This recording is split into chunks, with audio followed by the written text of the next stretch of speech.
So am I right or wrong about Timeroy being a thing? Let's find out. So this is chapter 23 on my Royals only run, where I just used all the royal characters, you know, Alchrist, Ivy, Hortensia, and so on. I gave all of them emblem rings. They all had passives and so on. So let's see how she performs using this build. Let's just see like what kind of result we end up with. So the idea behind the build is this. It's a binding blade, 1 to 2 range. Now obviously lances break you, so you have to be mindful of that. And you enemy phase on binding. You can trigger sandstorms. So let's just see what kind of result we get. Here are the stats she has on binding blade.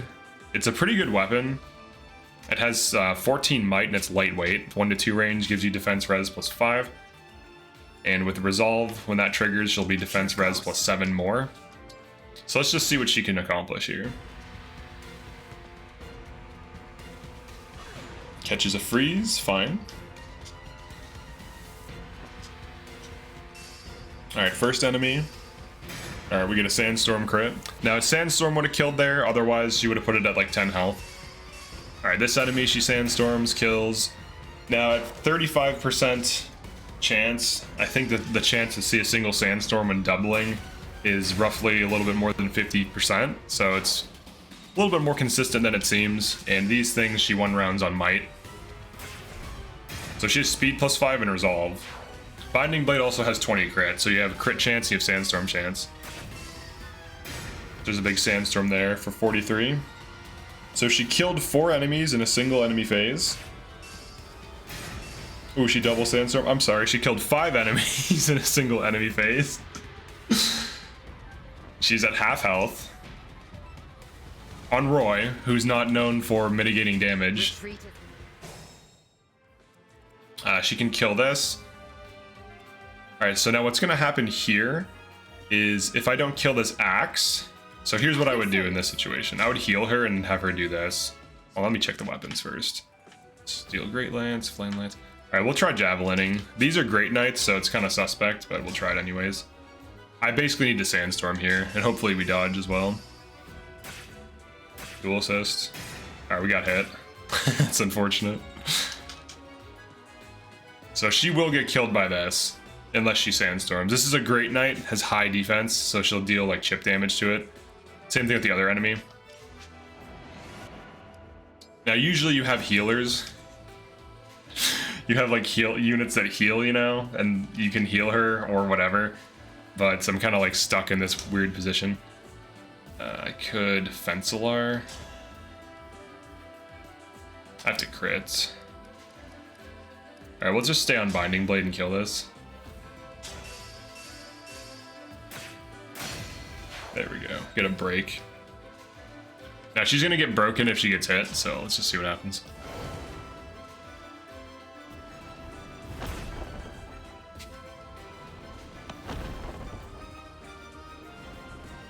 Alright, no damage from that, not bad. Alright, she got hit by that. I think that worm can hit her now, that'll probably kill her. 3 damage from this. How much from this other? Alright, she kills that guy.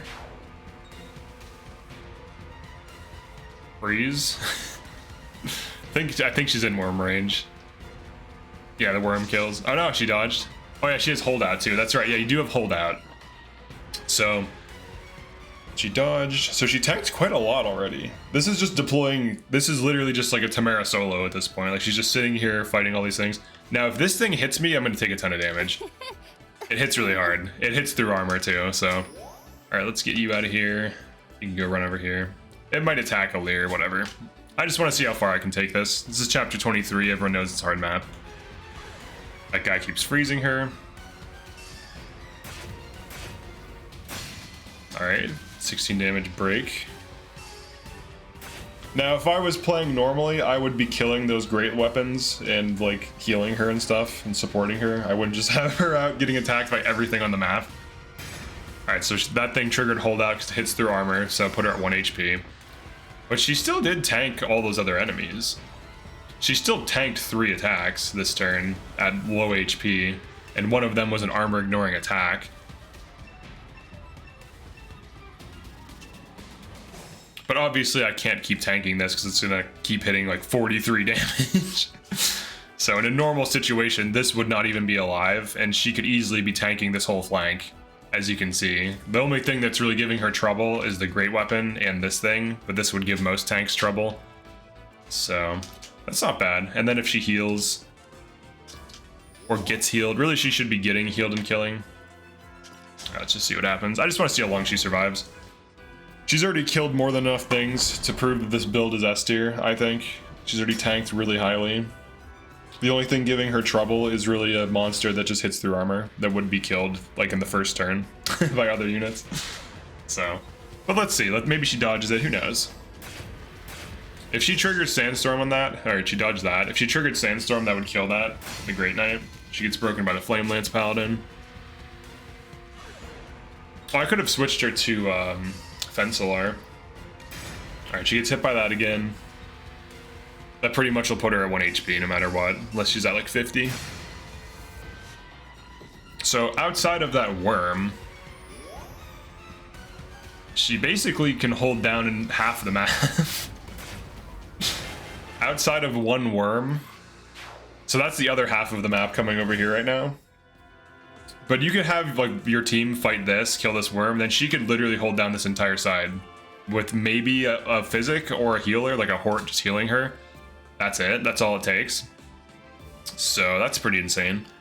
But that's the difference between like an S tier build and like an A tier build. Like if I were to run Roy on like Diamant even, he might be able to get lucky and get like Soul Trigger, which could keep his health up, but it's like 1 in 5, so the probability that he keeps triggering Soul, that could be good if it works out, but it's random. And the other builds of Roy, like Panette Tank with Vantage, that can be good, but in this situation, Panette Tank with Vantage would get hit by this and killed easily, and like this would put her at 1 immediately.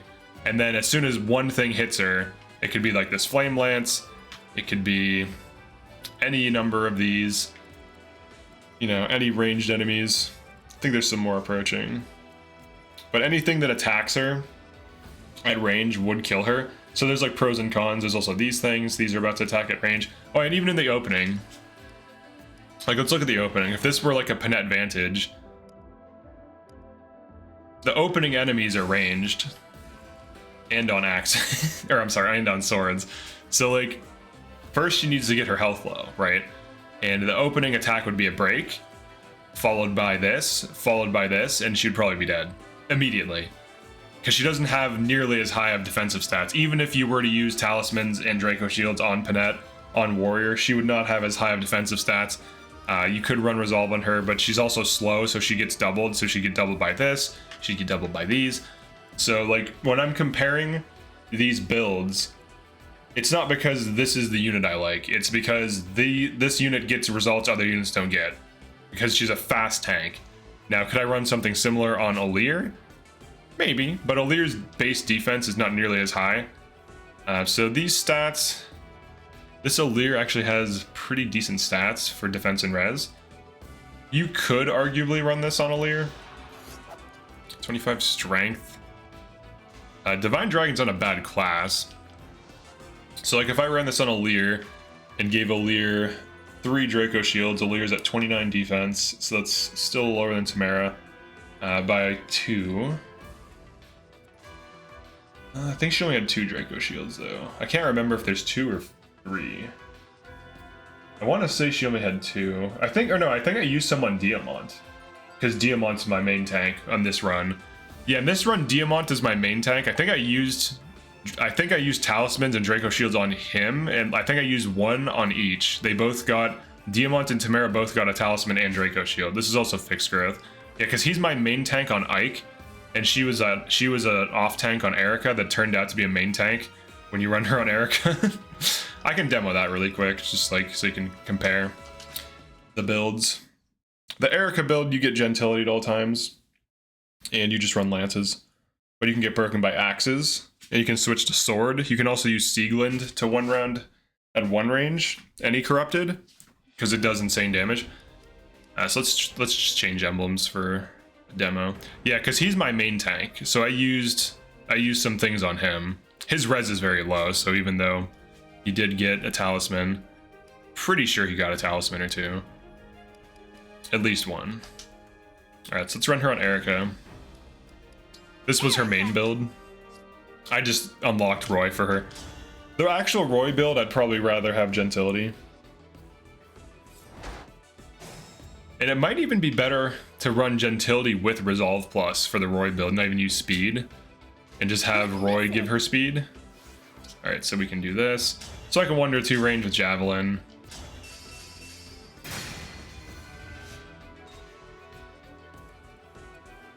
Just drop back. So this is similar to the Roy build. But these are main tank builds, and very few units can get away with running them as main tanks. So a main tank is just a unit who can sit there and just fight things. So she's not one-rounding as well. Alright, she got broken. Oh, she got broken off the smash. I thought she's getting comboed out. Alright. So you can kind of see the difference, actually. Because this build is pretty good, too. This is just kind of like bad luck. Because these initial enemies are fast, so she's not doubling them. They're like sword masters with really high speed. They have the same speed as her. That's like the issue. So the Roy build actually might be better than the Erica build. Now, if I wanted to kill one of these immediately, I can. Or maybe I can't because of the range. I have to let them get closer. Just let them in. Yeah, that Roy build's good. That's a good build. That's pretty powerful. Alright, so here's what I would do. Whoops, not Twin Strike. I can Sieglind. I can Brave Lance. I can Fencelar. Brave Lance, you get 2 attacks. Pretty high chance of triggering something. You're going for crits and for sandstorms. Now, killing very fast enemies like this is pretty difficult to achieve from base. Alright, she got a crit. Alright, he can go over here. He actually might die. We'll see. We'll see if he dies or not. But yeah, that's a legit Roy build. That's pretty solid. Well, it does a lot of damage. Well, it doesn't do... It does a good enough amount of damage to kill. It doesn't even use power skills.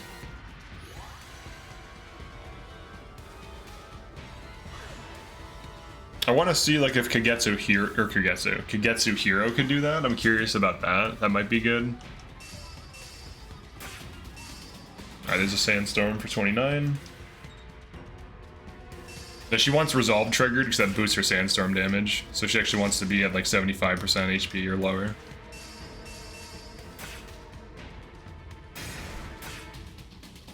And then the nice thing about Erica is you heal when you attack.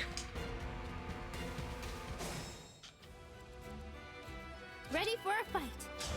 Alright, so she could switch to Sieglind because she's about to start getting broken. So the whole weapon triangle is present here, so that's an issue. Let's see, let's heal off of this. Alright, she healed for 15.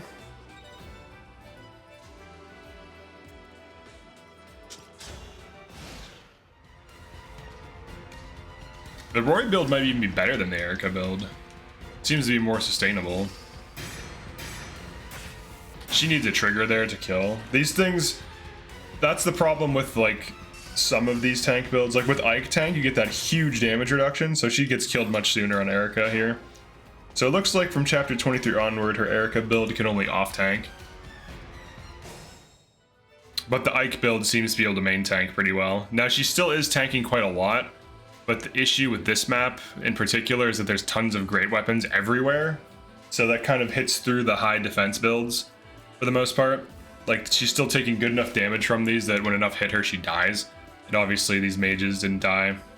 So those were just dealing good damage because magic is usually the weakest point of most of these tank builds. But yeah, the Roy build is definitely at least S tier. Being able to enemy phase that many things and kill a lot of them as well. Now the Erica build, let me see, maybe it's the position. What else is there? So there's this guy. There's the whole weapon triangles here, that's part of the issue. That's why general tank can be good, because you don't get broken, but then mages are like your issue. So like there's downsides to everything. Nothing is without like some kind of problem. So she could Sieglind these. The other thing too is there's a ton of Great Knights randomly, like just in this opening, and then I think it just turns into like Paladins, Mage Knights, and Flyers. So she has a better time one-rounding those.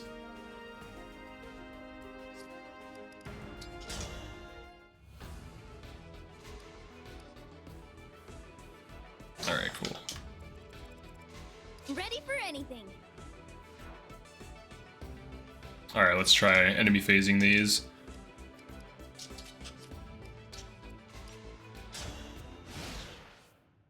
She basically has to proc because they're very high defense.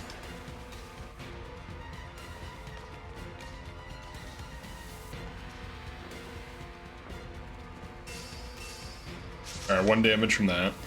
So, wolves are not really a threat. Alright, there we go. Yeah, so you have to be smart with your units. Like, you have to play into their strength. So you have to recognize, like, what's the problem. So in this case, she can go for, you know, enemy phasing the right things.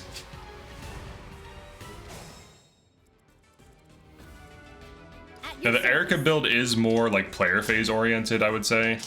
The Roy build seems to be able to enemy phase a lot better just because of the extra durability you get. Because just by having Roy, you're +3 res, +10 health, and then when you engage, you're +3 more defense, +2 more res, and then with the other sword, you're +5 defense and res. Then you have holdout as well, so you get more health. You basically get more bulk. Let's see if she survives this. Actually, you have to get out. I've got this. You have to escape. What are you doing over there? Alir. Quick goofing. Alright, let's see. The daggers should deal low damage.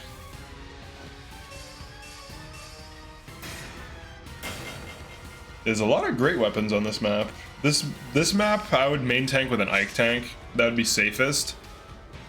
Just to have that damage. So like Erica on Ike would be best. Or I'm sorry, Erica on Ike. Timerra on Ike. She would also be really good on Sigurd for hit and run tactics here. But she still could be, you know, a really good Timerra, or a really good Erica or Roy unit with the rest of your team. They would have to clean up kills. Like, usually it's a bad idea to let units get attacked by more than 5 things at a time, especially on endgame. Alright, so she's dealing some chip. Those are ignoring her because they can't hit her. So that's a thing. A little rough here. She's frozen. This map freezes you a lot. It's very cool. It's very fun. Getting frozen is cool. Can heal off of this guy.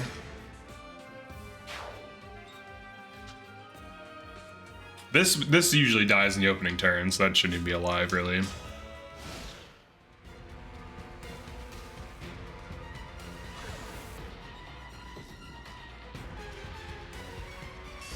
Okay, here we go. Nice. You dodge.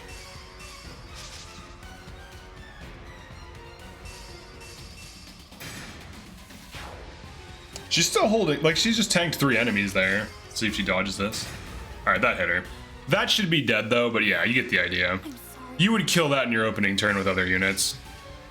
Like Ivy or something. Or like some sieges. Alright, then Alir's on an avoid tank build. So yeah, I think the Roy build is solid. I think this kind of proves that it's really good. I don't see very many other Roy builds popping off. Now, if you have a Roy build that's better than this, post it, and then I can, you know, evaluate if it's better than the Timerra build.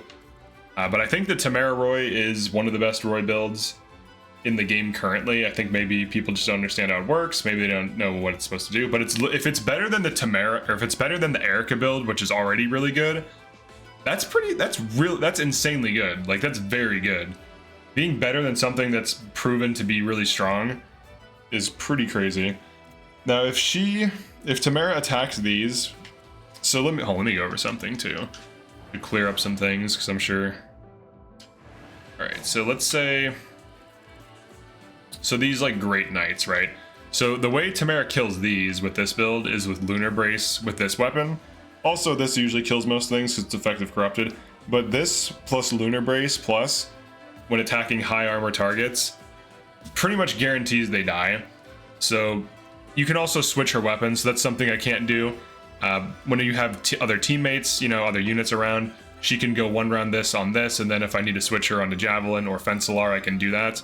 Fencelar has better base damage than the Brave Lance. It's also lighter, so that she can double more consistently. It also has some crit on it.